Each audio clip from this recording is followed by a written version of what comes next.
الله الرحمن الرحيم. من قناة تي في 24 معكم هالة المغاوري مراسلة القناة. نستضيف الأستاذ سامي حسن النهاردة هيكلمنا عن الوقفة التضامنية مع فلسطين وإيه مطالباتهم وإيه المفروض اللي كل الدول العربية تقدمه لدولة فلسطين. بسم الله الرحمن الرحيم. أشكركم أولا على الاستضافة وتحية طيبة للمشاهدين. العالم الآن يشهد حدث غير مسبوق، إبادة جماعية. نحن هنا نعيش في دولة النمسا وهناك قانون يجرم عدم الاعتراف بالهولوكوست. اعترفنا بالهولوكوست رغم ان احنا لم نراها. الآن نحن نرى هولوكوست جديدة على شاشات التلفزيون، والعالم هو عالم أعور يرى بعين واحدة. عندما قامت الحرب في أوكرانيا قام العالم كله لمساندة الأوكرانيين، ولكن العالم اليوم يشهد فلسطين تحرق على أهلها. هناك قطع للمياه، قطع للكهرباء، ضرب للمستشفيات، الطواقم الطبية استهدفت، الصحافة استهدفت، حتى لا يعلم العالم بهذه الجريمة. ونحن هنا نقف تضامن مع الشعب الفلسطيني، ونناشد كل الدول وكل الدول العربية بما لديها من إمكانيات ومن أوراق ضغط على العالم كله بأن تقف بجانب الشعب الفلسطيني. ونحن ضد تهجير الشعب الفلسطيني للمرة الثانية. تمت الهجرة الأولى في 1948 ثم 67، والآن نشاهدها على شاشات التلفاز، ولا يتحرك ساكن في العالم. بل هناك من الغطرسة الوقوف مع المحتل، مع العدو، من يقتل الأطفال، من يقتل النساء، من يقتل الشيوخ. ولذلك نحن هنا اليوم نقف وقف التضامن مع الشعب الفلسطيني. شكرا لك أستاذ سامي. السلام عليكم ورحمة الله وبركاته. معكم المصور الصحفي جلال شحاتة. معانا أشهر وأكبر صحفي موجود على مستوى فيينا، صاحب أكبر جريدة، أكبر موقع نشر في فيينا. معانا الأستاذ أيمن وهدان اللي حاضر النهاردة الوقفة التضامنية مع الشعب الفلسطيني. نسمع منه رأيه ونسمع منه كلمة في حق هذا الوطن، هذا الشعب الكريم. اتفضل. السلام عليكم. انا سعيد جدا ان انا معاك النهارده بتستضيفني. احنا واقفين دلوقتي من قدام مقر الحكومه النمساويه والقصر الجمهوري في الميدان المشهور هيردي بلاتس. احنا جايين في مظاهره رسميه سمحت بها الحكومه النمساويه علشان نؤيد ونقف وندعم الحالات الإنسانية اللي موجودة. ايه احساسك في الوقفة النهارده وبتطالبي ايه لاخواتنا الفلسطينيين؟ والله احساسي قلبي وجعاني عليهم. ان شاء الله ربنا هينصرهم ان شاء الله. الله يحفظهم ويثبت اقدامهم ويحميهم، وان شاء الله رب العالمين الجهاد اللي عم بيقوموا فيه ربي لا يضيعوا لهم اياه، ونحن معهم قلبا وقالبا كلياتنا.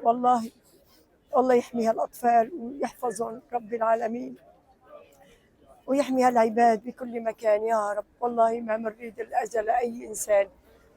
الله يحفظهم ويحميهم يا رب، ومنصورين إن شاء الله. وإن شاء الله بنصلي بالمسجد الأقصى قريب بإذن رب العالمين. ان شاء الله. إحساسنا هيك. شكرا لك. Brothers and sisters, Salam alaikum. My name is Michael Gröbsting. I'm the International Secretary of the RCIT. Today we are here in the center of Vienna. We are making a rally in support of the Palestinian people. In these hours, what is happening in Gaza, this is not a war, it is a mass murder. We are here to show our solidarity, to support the Palestinian people, because their struggle is just. What Israel is doing, this is state terrorism, nothing else. We will continue to support the Palestinian people. It's crucial to build a strong international movement of solidarity with the Palestinian people. And this must continue. Our struggle of support must continue until Israel as an apartheid state does not longer exist, and all Palestinian people have the right to return to the homeland. In one state, all Palestinian people will live in peace together with the Jewish people. Under the condition, no apartheid, no privileges. Thank you very much. You are welcome. Thank you. بسم الله الرحمن الرحيم. نحن الآن في فيينا هناخد أول لقاء لشاب فلسطيني مشارك في الوقفة التضامنية للشعب الفلسطيني. هنسمع منه طلباته ووجوده واسمه وحضورهم هنا. اتفضل. السلام عليكم ورحمة الله وبركاته. أنا إبراهيم الفلسطيني، أصلي من حيفا، جايين نصرة لأخواننا في فلسطين، إخواننا وأهلنا وقرايبنا، لكل واحد بقول أنا فلسطيني، جايين نصرة بس لأهلنا في فلسطين. وإحنا لو نقدر ننصرهم كل دقيقة كل ثانية إحنا معاهم قلبا وقالبا. Weil ich für Palästina-Demonstration gekommen bin, um die Palästinenser zu unterstützen. Und was sagen Sie, was Sie gesehen haben Wo? In Palästina? in Palästin? Ja, dass Israel gegen Palästina unschuldige Kinder, Frauen und Männer ermordet und jahrelang eingesperrt im Gazastreifen, werden jahrelang Muslime eingesperrt. Jeden Monat im Ramadan werden Muslime von Moschee vertrieben. Sind Sie Österreicher? Ja, aber Muslim. Welches unter dem Beschuss im Gazastreifen ist, auszudrücken. Um das Massaker, das Israel gerade an unseren Leuten verübt, zu verurteilen. Um unser Entsetzen über diese offene, offizielle Unterstützung Österreichs für dieses Massaker auszudrücken. Mit einem expansionistischen, exklusiven und aggressiven Charakter haben, der es geschafft hat, tatsächlich vom Jordan bis zum Meer 1 Million Menschen zu vertreiben. Freiheit! Freiheit für Palästina! Freiheit! Freiheit für Palästina! مساندتنا لشعبنا الذي يعيش منذ أسبوع تحت قصف العدوان الصهيوني في غزة، وتنديدنا بالمجزرة التي ترتكبها إسرائيل بتأييد ودعم من الدول الغربية. كما تشاهدون أعزائي الكرام توافد عدد كبير من الجالية الفلسطينية وبعض الجاليات العربية تضامنا مع فلسطين وشعب فلسطين، يطالبون بوقف العدوان على الأراضي المحتلة وتقديم المساعدات من الدول العربية والأجنبية. Freiheit! Freiheit für Palästina! Für die internationale Solidarität! Die westlichen Medien sollten nicht vor dem Druck von Netanyahu und seiner Bande einknicken, sondern die Wahrheit aussprechen. Wir stehen für die Freiheit Palästinas ein und akzeptieren keine Ungerechtigkeit.